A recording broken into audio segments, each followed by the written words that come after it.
Hi friends, முருங்கைக்காய் கூட்டு எப்படி பண்ணுறதுன்னு பார்க்கலாமா? முருங்கைக்காயை நல்லா கழுவி ஒரு விசில் விட்டு எடுத்துக்கோங்க. ஒரு கடாயில் நல்லெண்ணெய் சேர்த்து அதில் கொஞ்சமாக கடுகு, கருவேப்பிலை சேர்த்து தாளிச்சிட்டு பெரிய வெங்காயத்தை இந்த மாதிரி கட் பண்ணி சேர்த்து நல்லா வதக்கி எடுத்துக்கோங்க. ஒரு சின்ன தக்காளியை கட் பண்ணி அதில் சேர்த்து நல்லா வதக்கி எடுத்துக்கலாம். குழம்பு மிளகாத்தூள் 2 ஸ்பூன் சேர்த்துக்கோங்க. உங்கள் காரத்துக்கு ஏற்ற மாதிரி சேர்த்துட்டு நல்லா வதக்கி விட்டுருங்க. வதக்கி விட்டுட்டு தேவையான அளவு உப்பு சேர்த்துக்கலாம். உப்பு சேர்த்துட்டு கொஞ்சமாக தண்ணி சேர்த்து நம்ம முருங்கைக்காய் வச்ச தண்ணியவே சேர்த்துக்கலாம். சேர்த்துட்டு வேக வச்ச முருங்கைக்காயும் சேர்த்துடலாம்.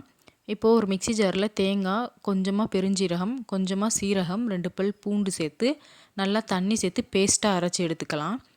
இப்போது முருங்கைக்காய் நல்லா கொதிக்கவும் இந்த தேங்காய் பேஸ்ட்டை அதில் நம்ம சேர்த்துடலாம். சேர்த்துட்டு நல்லா ஒரு தடவை கிண்டி விட்டுருங்க. கிண்டி விட்டுட்டு அடுப்பை சிம்மிலேயே வச்சு ஒரு 5 நிமிஷம் வேக வைங்க. தண்ணி நல்லா வத்துற அளவுக்கு வேக வைங்க. இப்போ நான் இந்த அளவு வற்றவும் ஸ்டவ்வை ஆஃப் பண்ணிட்டேன். சூப்பரான முருங்கைக்காய் கூட்டு ரெடி.